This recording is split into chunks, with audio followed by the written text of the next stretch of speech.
कहे बलम से अपने, हमका चाही कर धनिया ना। धनिया कहे पिया से अपने, हमका चाही कर धनिया ना। बागो भी चाही बगीचा भी चाही, बागो भी चाही बगीचा भी चाही, तोड़े के चाही ने बुलाया नरवा, हमके चाही करे धनिया ना। तोड़े के चाही ने बुलाया नरवा, हमके चाही करे धनिया ना।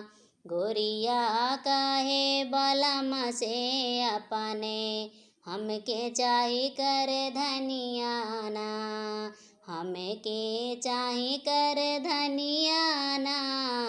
गोरिया कहे बलम से अपने, हमके चाही कर धनिया ना। तल वो भी चाही पोखर वो भी चाही, तल वो भी चाही पोखर वो भी चाही, देखे के चाही हमके मछरिया, पिया कर धनिया लई दाना।